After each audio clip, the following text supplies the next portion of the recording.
Hi there. It's Jax here, and making a video to I'm making a video to show how to make coin rings. So, anyways, this is a introduction to making a ring out of a coin. In part two of this video, I'll actually show. I'll take the camera off the macro close-up setting, and I'll show you some work with the camera pulled away a little bit. But so anyways, this is a close-up to show you what you'll end up with if everything turns out okay, hopefully. So this is making rings out of coins. And it's an introduction, so it's a part one. So what you're looking at here, of course, is the American quarter. Here's its Canadian counterpart, both the same size. And I have a bunch of other coins off out of the frame. So anyways, to intro this, I'll show you a couple rings that are made out of coins. So what you're looking at here is a coin ring made out of a Mexican either a 20 or 50 centavo piece. So it was a Mexican coin, pretty much identical to this. So this turned into this. Beautiful. The camera never does really capture the beauty of things as well as the eye does. But so anyways, if you look on the inside of the coin, you'll see the writing from the outside of the coin. So anyways, if you do this technique that I'm showing you and everything works out, you'll have the writing, whatever writing's on the outside of the coin at the edges here will be on the inside of the ring. So for instance, this Mexican centavo piece says Estados Unidos Mexicanos. And so when you look at the ring, see Estados Unidos, I don't see the Unidos, so there it is, Unidos Mexicanos. And then on the other side has 1964 and a bit of the texture from the outside of the coin. And you get that by peening the ring. So anyway, sorry, yeah, so if it turns out right, you'll have the writing on the inside of the ring. So I'll just slip this on my finger, and that's a ring made out of a bronze coin. So it's really beautiful. They're highly polishable, stuff like that. So another example, and pardon me while I put this ring down and grab something else here. Another example of a coin ring is this ring here. So this ring is a really pure piece of silver. Oops. It's a really pure piece of silver, and it's a bit thinner than the other one, but it's 99.99% silver. So it's not sterling. It was made with a super high quality Canadian minted coin, and it's actually made it with this exact coin right here. This is a $20 Canadian silver piece, and I think you can call it the double canoe. It's such a beautiful coin. You see the kid paddling on the water, and the reflection that he's looking at is a reflection of a voyageur who from like the 1700s, who kind of it's like the spirit of the spirit of canoeing is reflected in the water, to how Canada was founded by these Frenchmen and native Canadians who paddled their way with canoes and settled Canada by the waterways. This is a truly beautiful coin. On the back, it has Queen Elizabeth II. Super fine quality silver. Some of Canada's minted coins are the finest metals. They actually refine them to such a degree where it's almost completely pure rather than sterling or something like that. Anyways, I paid $25 for this coin, And what I did is I turned it into a very fine silver ring, and these things polish up really, really nice. And on the inside of this ring has Canada on the inside from peening it. So, so I'm going to put this down and talk a little bit more. Okay, so I showed you two rings made out of coins. So one thing you're going to have to know is which coins are what coins are good for making rings. The reason why this is important is your finger size. Just the way you make the ring itself by peening it really has an impact on how big the ring is overall. So you can make rings out of Canadian or American quarters or any other coin from anywhere that's roughly the same size. Just know that you can have a small ring. For instance, here's a kind of a rough quarter ring. I didn't do the greatest job on it, but so I'll lay that over this piece here. And if you start with a smaller coin like a quarter, just know that, pardon me, what you're going to end up with is a ring that is only going to fit on a man's pinky. But it will, hopefully, if you want to give it to a woman or something like that, and she has small hands, that would work out good, because some women have some pretty tiny hands, and this might fit on one of her other fingers, like the index finger or the marriage ring finger, or something like that. So, anyways, I guess what I'm trying to say is, for a man's size finger, well, anyways, I have a size 9.5, 10 on my index finger. And this coin here, sorry, this coin here is a lot bigger than it's quite a bit bigger than a 25-cent piece from Canada or North America, or sorry, from Canada or the States. So just know that if you use a quarter, it's gonna maybe only fit your pinky or a smaller person's hand. So what you want to do is find something a little bit bigger. I don't know if, like in the States, I'm not sure what your kind of coins you have other than the basic ones, but if you have 50-cent pieces, that's perfect. This is roughly the size of a Canadian or American 50-cent piece. So that would be great if you can get your hands on a 50-cent piece. It'll probably be sterling silver or something like that. That makes a great coin that'll fit a size 10 kind of finger. So and like this one here, this is you know, a good size ring.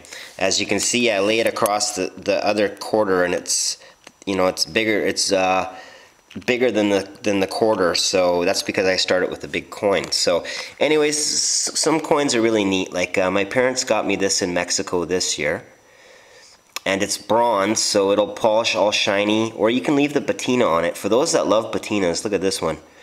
It's got a hint of green, it looks like, on the eagle's wings. I love Mexican coins. They're so cool. They just look good. Like they have the eagle sitting on a cactus with a serpent or a snake in its claw, in its talon, and the other part of the snake in the eagle's beak. Really cool looking coin. On the other side, it is some sort of, it's one of their pyramids from the Aztecs or something like that. So, there's a bell up there with some light or something sort of symbolic. So that's really neat. Another coin that would be great. Mexican coins are great. They're so big. Like, look at how thick this is, and big it is compared to a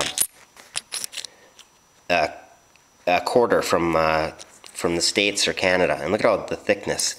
This one has a totally awesome patina on it.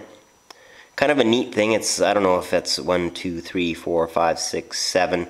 7 sides, so it's not quite an octagon, I don't think. There's that awesome patina on the bronze with the eagle. And on the other side, it says 10 pesos from 1978. So awesome coins, these Mexican coins. Here's another one that's perfect for ring making. It's just like this one here, but this one here is in rough condition, and it was the texture was really worn from being handled and stuff like that. So I stripped off a bit of the patina, because this is going to be a ring. So, but you can see how heavily worn it is compared to the exact same coin. So really nice.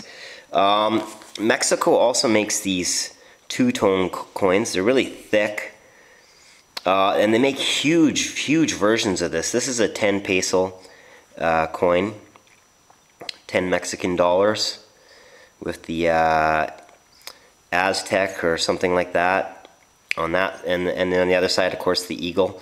So really neat. These would make all in comparison to the quarters. So lots of these Mexican coins are bigger than quarters, and they make they're good for making rings. Mexico also has these giant. They got some huge coins that would make excellent rings for big men, big fingers, like you know, Andre the Giant size, Shaquille O'Neal size fingers. This one's a $50 peso piece from 1983 with some sort of Mexican, an old native god, if I'm saying that right. And of course the iconic eagle. I really love that eagle, and I love the American eagle too. Kind of so proud and noble there. So the eagle's a really iconic figure. Canada's got the moose, and we have so many different types of quarters. We have all sorts of things on our quarters, but I really love the moose too. I mean, a moose is bigger than a horse, and if you see one in the bush, you might want to give it some room, because they could have quite the temper. So anyways, just some other neat coins. Beautiful coin from France with a beautiful lady on it. I don't know if that's supposed to be Lady Liberty. You know, it might be, because the Statue of Liberty was a gift from France to the US, so maybe that's the same woman, the iconic woman. And on this side it says 1 franc from 1976. These are all the size. This is the size of a Canadian or American quarter, roughly. Very similar. The 1 franc piece, the American quarter, the Canadian quarter. I'm not sure what country this is from. I don't know if it's Britain or one of the colonies of the Commonwealth of Britain. New pence, 5 new pence. So I guess it's a 5-cent piece maybe or something. So I'm 1975. I don't know if this is New Zealand, Australian, British. You know, I'm not sure where it's from. Here's a neat one. Another bronze coin, 50 centavos. Different than the Mexican coin. This one I think is from Republic of Porta something. So I don't know if this is Portugal or Portuguese or Spanish or something like that. Yeah, so anyways, what I'm trying to say is these big coins will make huge rings for big fingers. Something a bit smaller like this will make a good ring for us average guys, for like an average guy. And these quarters will make good pinky rings for guys, or rings for kids and ladies and stuff like that. So I'll put those aside and for now. And here's a coin I'm working on. Sorry, a ring that I'm working on. And so anyways, this ring started out, I'm just trying to figure out how thick it was. Maybe something a little bit thicker than this. And as you can see from the process, it gets quite a bit wider. So anyways, I'll tell you how that's done in part 2, and I'll show you. But if you look inside the coin, pardon me while I fidget around here. But if you look inside the coin, you can see that because I peened it, the outermost edge of the coin starts going onto the center of the where the ring is going to be the center, or the inside where the, sorry, when it becomes a ring, it'll be the inside. And that's from peening it. See that 1 peso, the un peso? It's starting to fold and bend from the peening process. And it will end up being on the inside, depending on how thick you make this band by peening it. So the thing I really wanted to touch on is these make great gifts, because if you know, if you're in the States or Canada or whatever country you have a mint, and US has some really high quality coins that you can buy right from the mint, gold and silver, and same thing with Canada, and I imagine with most of the other places where you guys are from. So I spent 25 bucks on this fine silver coin. Now, and then I'm going to turn it, you know, if you were to turn this into a ring for your wife or your girlfriend, for $25 you get really pure silver, and you end up with a ring that's worth far more than what you paid for the coin itself. Because if you were to give this, if you were going to get a silversmith to make a pure silver ring, he'd probably charge you $150, $200, $250, something like that. So go to visit your the websites for your country's mint and look at some coins, and try to get something you know, quite a bit bigger than a quarter. But anyways, so that's pretty cool. For 25 bucks, you can give your wife or your girlfriend or gift somebody a ring that's, because you cut the middleman, the silversmith, out and you made it yourself. Really, you'd be charged like $200 for that ring or something like that if you were to get it from a jeweler or have it made for you, or maybe even more. So really cool ideas. Pardon me while I'm just reaching for something else here. So yeah, so anyways guys, in part 2 I'll show you how to do that. And since I got you here, here's a couple other neat rings that are made in a different fashion than the coin ring. Here's a Damascus ring.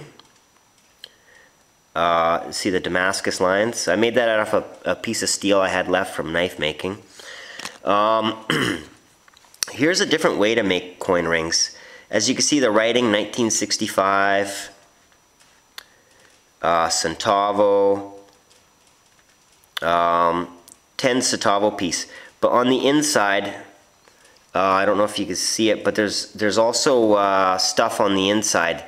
So that's really different. This didn't turn out that great because I don't have a proper ring mandrel. So this is a different way to make a ring where the writing will be both on the outside and on the inside.